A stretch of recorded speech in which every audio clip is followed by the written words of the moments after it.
Em menos de um ano após a entrega do restauro da 9 de julho, a situação da avenida assusta moradores e comerciantes. A qualidade das obras não parece fazer frente aos milhões que foram gastos e ao prejuízo causado principalmente para a economia da área. Pedras soltas em diferentes trechos da avenida. Piso com desníveis e ondulações.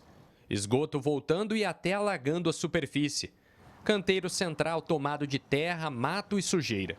E nas últimas semanas, até uma cratera se abriu interditando um cruzamento. Quem passa pela Avenida 9 de Julho, esquina com a Rua Marechal Deodoro, precisa redobrar a atenção.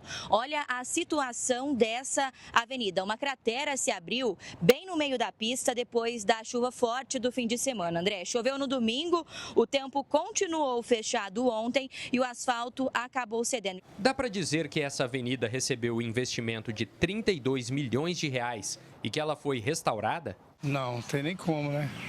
É um absurdo que eles fizeram aí, viu? Não tem nada a ver. Pra mim tá do mesmo jeito. Não, ficou tudo, não ficou imperfeito, né? Não ficou reto. Você quer ficar melhor?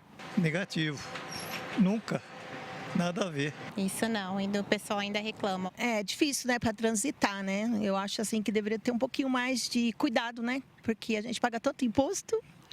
Tem coisa para melhorar ainda, né? Além de ter prejudicado todo o comércio, muitas lojas fechando e ainda não ficou 100%. No meu ponto de vista, não. Existem muitos pontos que deveriam ter sido melhor fiscalizados, melhor analisados antes de receber, porque de uma forma muito precoce já está apresentando problemas estruturais que a gente pode considerar graves. O engenheiro explica que é preciso saber o que cobrar e a quem cobrar. Pequenos problemas vão surgir e podem ser resolvidos com serviços periódicos da prefeitura. Mas as grandes falhas não podem passar em branco, principalmente enquanto vigora o período de 5 anos de garantia das obras. No mesmo trecho onde aconteceu o pior estrago durante as últimas chuvas, nós temos a ilustração clara do que é problema de manutenção e do que pode ser defeito de obra. Aqui no meio-fio, por exemplo, essa sujeira que vocês estão vendo, na verdade, é brita, que sai do meio do paralelepípedo e dá sustentação a esse piso. Problema que poderia ser resolvido com uma manutenção da prefeitura. Já do outro lado da mesma avenida, a gente vê as pedras soltas e um claro desnível no piso. Aqui, o assunto já é mais sério. Talvez a fiscalização da prefeitura identificasse um defeito de obra antes que ela fosse entregue. Já é uma situação em que não é falta de manutenção. Primeiro, não houve mau uso dessa avenida, passando veículos pesados acima daquilo que poderia passar na avenida. Então, não podemos dizer que houve uma ruptura estrutural porque foi mau uso. Não, aqui continua passando os mesmos veículos que passavam. Então, em vários locais aqui, a gente vê que foi falha executiva, falha de execução da obra. Então, ali, 5 anos de garantia. A empresa que executou, a empresa que ganhou a licitação, ela tem que vir e fazer a correção desses pontos sem custo nenhum para a prefeitura. É um problema de qualidade da obra nos seus fundamentos. A obra ela teve as paradas e teve todas as interrupções, os problemas que foram gerados, que tecnicamente, inclusive, passou de uma empreiteira, de uma construtora para outra, que a gente não sabe exatamente se o formato de execução de uma coincidiria com o da outra. E isso significa que a gente não tem muita certeza da qualidade dessa obra, né? Moradores, comerciantes e especialistas não conseguem enxergar onde as obras possam ter resgatado a beleza da antiga 9 de julho. Com isso, eles não veem sentido no tombamento histórico da avenida. E cada vez mais pessoas pedem a substituição do paralelepípedo pelo asfalto. Se fosse asfaltado seria melhor. Eu acho melhor. Isso aqui é coisa antiga mesmo. Eu acho que teria que asfaltar, né? Já que demorou tanto tempo assim. Pode ser só asfaltado, asfalto. Coloca asfalto. Eu respeito muito essa ideia de preservar a história, de preservar aquilo que é público, mas eu acho que a Avenida 9 de Julho, ela é um corredor comercial, é uma área que tem uma beleza natural, mas que ela precisa ser combinada com o seu uso. Tem um tráfego intenso porque ela é uma via que liga, né, um lado da cidade para o outro. Não sei se esse tombamento ele se preserva sem prejuízo à população. Eu acho que a partir do momento que há um prejuízo ao munícipe, ao cidadão, tem que ser repensado. A lei ela não é autônoma, são os homens que as fazem. Mesmo que a troca do piso não aconteça, a notícia que muitos não queriam ouvir parece inevitável. Depois de ter ficado interditada por 1 ano, a 9 de julho foi entregue sem reparos nas redes de água e esgoto. Mais cedo do que se imagina, ela vai precisar ter o solo aberto novamente. Quando você vai fazer uma intervenção como essa, o correto era você já ter feito junto um novo dimensionamento no sistema de esgoto e, se necessário, já trocar toda a tubulação para ela atender essa nova demanda. Dependendo da situação, o ano que vem ou numa chuva que a gente tiver um pouco acima do normal de novo, provavelmente, se não foi feita a correta substituição dessa tubulação também, vai romper de novo. E daqui a 2, 3 anos vai romper de novo. Se aquilo que era necessário ser feito, já pensando a médio e longo prazo, não foi feito nesta obra como deveria ter sido feito, em pouco tempo vai ser necessário abrir novamente para fazer toda essa substituição daquilo que está subdimensionado para uma dimensão, uma diâmetro de tubo, etc., inclinação, que atenda à demanda. Felipe Urbinati para o Jornal da Clube.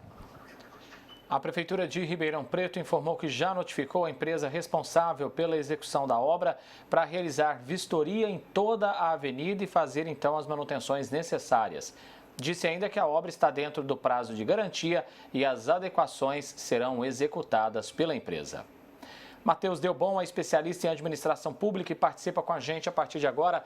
Delbon, tá aí, na reportagem, o Ribeirão Pretano não acredita que pagou mais de 30 milhões por essas obras na 9 de julho.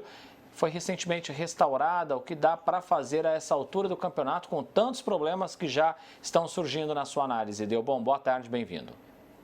Boa tarde. Eu já nem lembro quantas vezes a gente já comentou o assunto da 9 de julho, que infelizmente teve um contrato muito complicado ao longo da sua execução. E a consequência dessas idas e vindas contratuais, a gente está vendo aí na qualidade do serviço.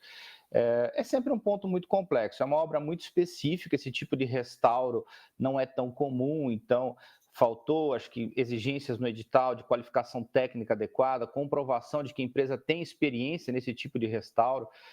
Porque não são muitas cidades que têm essas vias tombadas, mas tem cidades que sim têm essas vias tombadas e conseguem mantê-lo, o pavimento de forma adequada. Araraquara, por exemplo, tem o Boulevard dos Oitis, que é lindíssimo, e todo o pavimento de paralelepípedo também tombado e está sempre sendo restaurado em boas condições.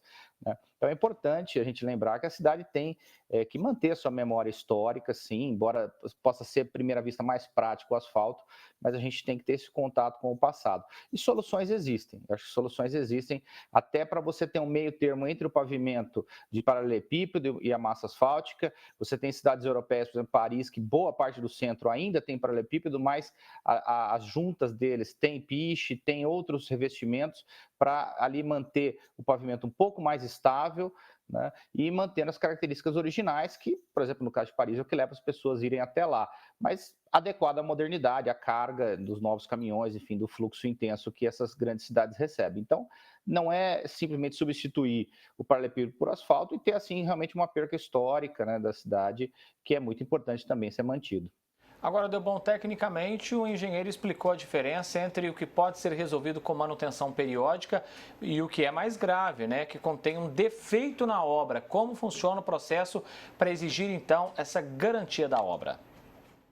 O contrato tem as suas peculiaridades de exigência dessa garantia, talvez tenha tido falha no atestado da obra, quando realmente recebeu essa obra dessa forma. Então precisa ver se o vício era aparente ou se é um vício oculto. Se é um vício oculto, assim que ele vai surgindo, verifica se a responsabilidade, é lógico que a empresa vai ter ampla defesa, ela pode dizer, olha, houve mau uso na via, não houve, como o engenheiro mesmo falou, que aparentemente não há mau uso na via.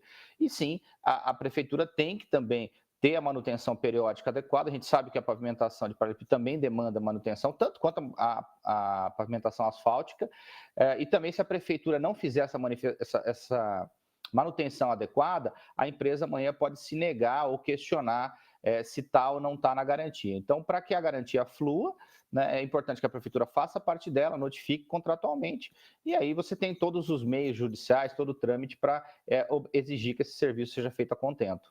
Agora, Delbon, no subsolo, a avenida tem problemas graves que não foram resolvidos. O engenheiro até deixou o alerta que certamente ela vai precisar ser aberta novamente. Olha o que nós estamos falando, gente. Abrir novamente para fazer novas obras. E aí, quem fica com a responsabilidade de todo esse transtorno novamente? É a típica falta de planejamento, porque você já ia fazer uma obra de grande porte, você já sabe que o centro de Ribeirão está tendendo a um adensamento, essa obra visa justamente revitalizar essa área central, ou seja, você presume que a partir da obra você vai ter mais investimento, mais comércio, mais fluxo de pessoas, então já devia ter aproveitado a oportunidade, que já teria sido um custo bem menor, e refeito toda a parte de tubulações internas, inclusive preparações para novas tubulações, porque se você tomba o pavimento numa avenida, a gente quer manter as características do início da cidade, nós temos que também evitar a fiação aérea, que com certeza torna a cidade mais feia. Então já prevê toda essa tubulação, já que houve todo esse transtorno, e aí por um prazo bem longo ao munícipe, né? Matheus Delbon, agradeço muito a sua presença, sua gentileza de sempre com a gente. Um grande abraço, um excelente final de ano para você. Se a gente não voltar a se falar, Delbon, um grande abraço e até mais. Um grande abraço, André, e obrigado.